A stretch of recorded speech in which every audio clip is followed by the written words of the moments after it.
All right, guys. So without further ado, right now, we're going to get the opinion of someone who sees his team pretty closely, guys. So please welcome on in. You guys see him all the time, especially the past couple of years. Former Union defender and now broadcaster, Sheanon Williams. Sheanon, what's going on? How we doing? I'm good. How are you guys? We're doing great. You look great, Great. brother. I like the Thank you. shirt. I See the appreciate it. sunshine? Yeah, trying to represent. I love it. Well, listen, Shannon, before we get into this current team, listen, you played 5 seasons with the U from 2010 to 2015. You were here. Before that, I do actually get a lot of people who ask me about the Harrisburg City Islanders, which you were a part of for a season as well. But you've seen this team closely, for the last 15 years now. What's the main difference you see from those first 5 years you were a part of to even like the last 5 years now with the U? Good question. Yeah, it's been really like the evolution of a team that's starting from nothing. Obviously, there wasn't a USL foundation that was built here before the union came in. And when I first got here, we fought for everything, whether it be meals after practices, whether it be we didn't have a weight room when we first came in, no practice fields. We used to get in vans and travel 15 minutes to a local park to train every day. So now to see the facilities that they have, what's in place, and how they're building their rosters now with youth players is really impressive to see. And it's now, as a fan, it's exciting to see the team's evolution from where it started and where it's at today. It's a great point you bring up, Shannon, already in your first answer, because you're giving us perspective that's much needed. As much as we talk so much about the homegrowns today, as you remind us, it wasn't too long ago, there were no homegrowns. There was no, foundation for the team to be able to even pull from. And then individually for players, it was a lot of sacrifice and a lot on you as players, and that's not the professional experience that you expect. I know I always talk about that on the women's side. I saw the same thing. Coming into the pro, you're not expected to have to figure out your own meals, your own transportation, practice gear, state, where you're going to practice and things like that. So his team has come a long way, but some of that same core of the grit, of the independence feels like it's been a little bit lost. What have you noticed about the recent form of this team in terms of not even tactically how they're playing, but what you see in terms of their body language, the mentality, the aspects that are, just as important to the game as the foot skills and as the technical ability, and how this team's been playing recently? Yeah, they've just been making a lot of mental mistakes, in my opinion. It's not that they haven't been scoring goals; they've been giving up too many, and it's not like teams are really breaking them down and scoring really great goals against them. I think a lot of the goals that they're giving up right now are really preventable, and that's what's so disappointing and been so hard to take, I think, for this team. It's also a team that's had a lot of success, and a lot of these guys haven't been through this part of it where you're not successful and the season's not going the way you want it to go. And, these little details start to add up, and it starts to feel like it's a huge mountain to climb. So right now they're not getting the little things right, and that plays a huge part into winning and losing games, and you're seeing that come up on the wins and losses. So they have the pieces in place. I think it's been tough as well because they haven't been whole. They've had a lot of injuries to start the season. They have a lot of guys on international break. They have guys at Copa America. They had guys at the Euros. They're now going to lose guys to the Olympics. So it's Jim Curtin kind of waiting for his team to be whole, and that's not happening. And they're having to fill the gaps with different players and different routes. Yeah, Shannon, one of the toughest parts about this run that they're kind of on right now is it's just challenging them immensely. Now, you've been a part of some teams that didn't have a lot of success on the pitch here with the U. From your personal experience, what are these battles that this dressing room is going through internally? It's tough when you're not winning games. You have to go then the whole week and think about, okay, what about the next game? And that becomes hard, especially when you're going through a season and it's not going the way you want it to go. You're trying to figure out ways to kind of get out of this rut right now. And that's definitely a hard thing to do mentally. You know that all these guys are trying their best and trying their hardest to try and get their stuff right. But again, when it feels like you're climbing out of a hole and you're not getting anywhere, it's tough to keep going and keep yourself wanting to get better and do those little things, because you start to point fingers and start to get into little groups of maybe this is why things are going wrong, or this is why things are going wrong. And when you look at the good teams, they're polling in a collective group. And I'm not inside that locker room anymore, so I don't know how it is going inside that locker room.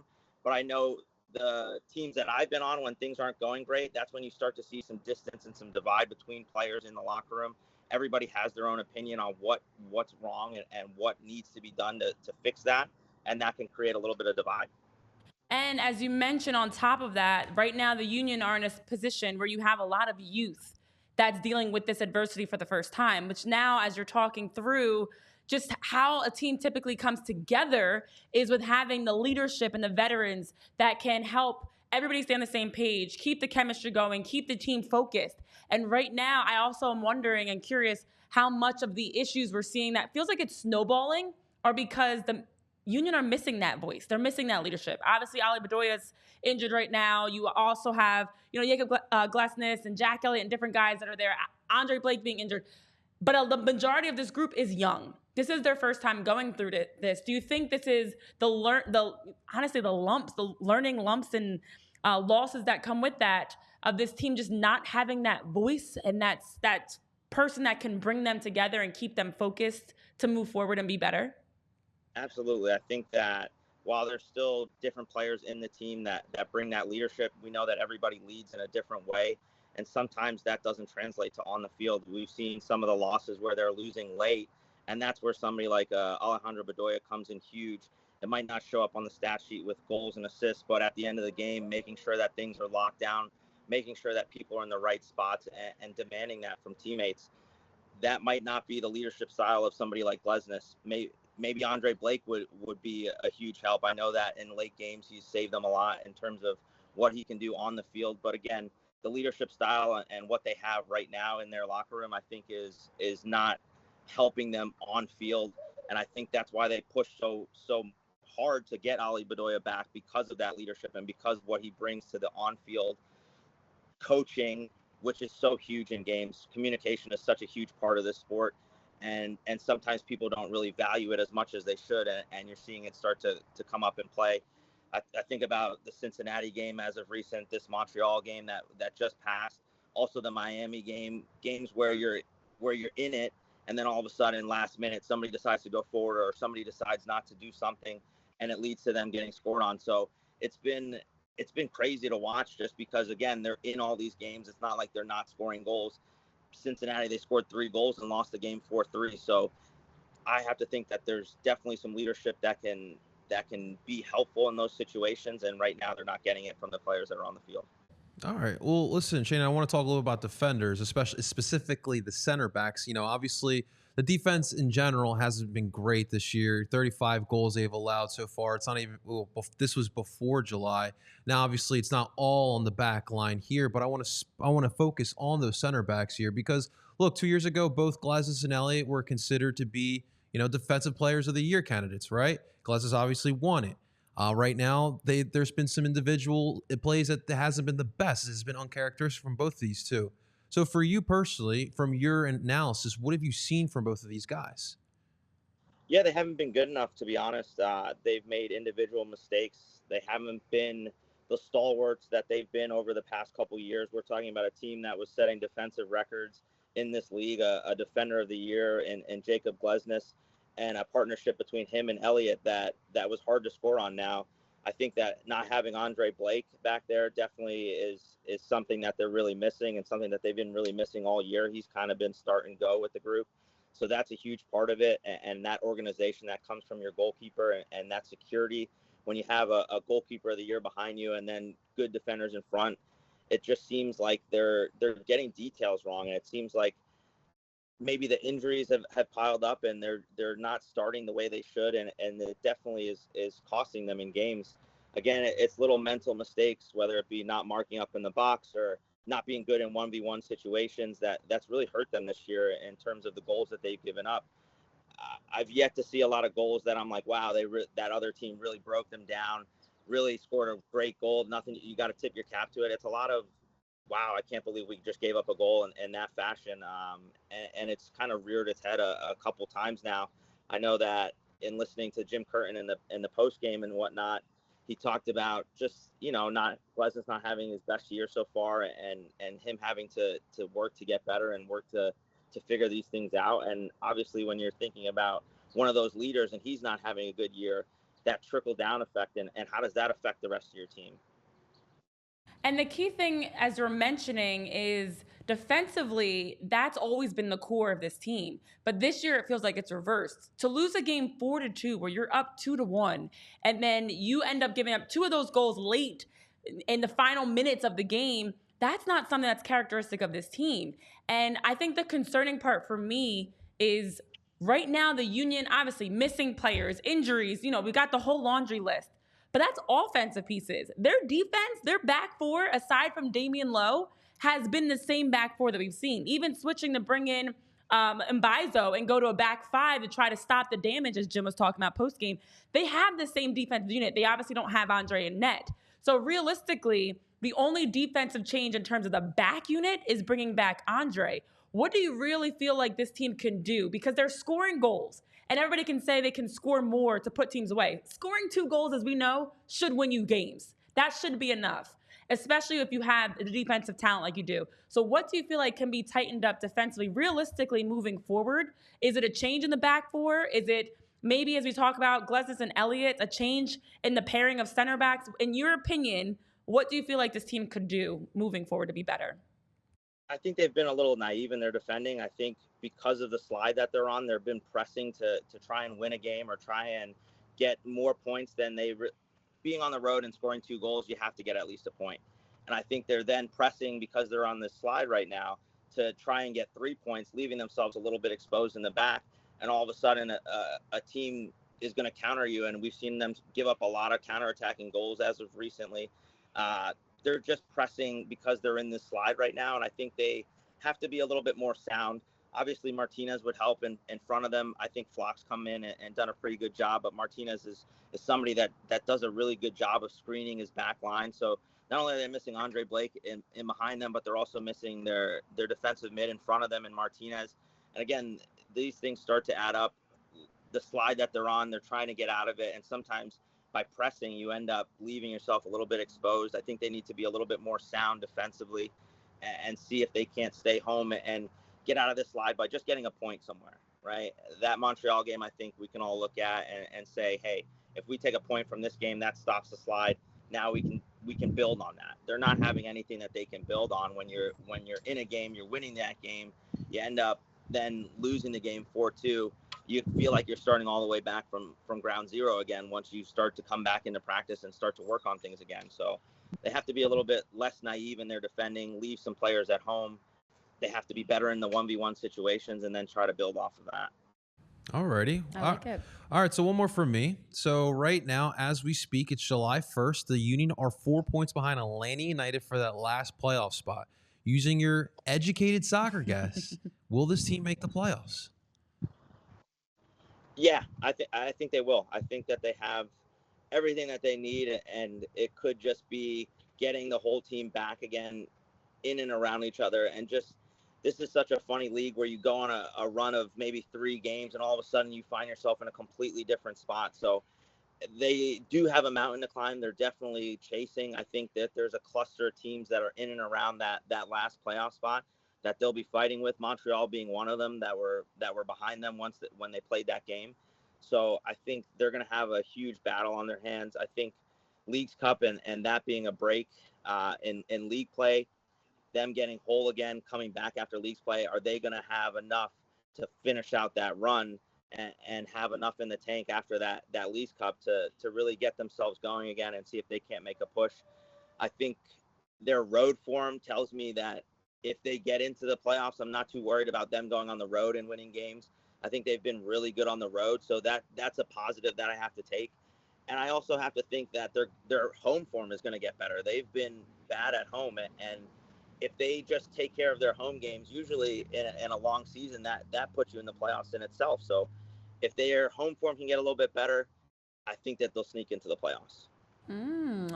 Okay. And some things, that we have also been following. Obviously, it's officially official. Julian Carranza, the transfer details have been agreed upon with Feyenoord. He's headed to the top-tier Dutch professional side. And now, as we continue talking through on the field in terms of, what the team needs to do in their construct to be better tactically, you're missing a big piece moving forward. You're missing one of your leading scorers. And I know Jose had a question in the chat, but I'm going to kind of piggyback off his question and ask a bigger one. missing a player and losing a player like Julian Carranza, on top of as we talk about the psyche, you've got an Andrew Rick who came in. Now that's 2 games back-to-back. He comes in, gave up. Obviously, you've given up a lot of goals in your first 2 starts. You have young players trying to work through that are on the spot, learning, taking those lumps on top of losing a Julian Carranza, a big piece. How does this team, obviously everyone has all the different narratives around what they should be spending on, what should be done financially. In your opinion, Sheanon, how does this team move forward to replace Julian Carranza the best way possible and now be able to make some adjustments, knowing this deal's done? He's not coming back. What's the best way to move forward from this and get the young psyche, the missing piece of Julian, all these things that come together in a very short time? Yeah, I think obviously losing Carranza is a big piece. I think that they were starting to prepare for that in terms of bringing in Ty Baribo. He's obviously done pretty well in the games that he's come on. We've only seen him for now maybe a 3-game span, and he looks as if he can definitely pick up some of that slack. I think where they're missing is a little bit of depth. I think when you're looking at the bench or you're looking at a game, a lot of times you're seeing other teams bring on substitutions that can change the game.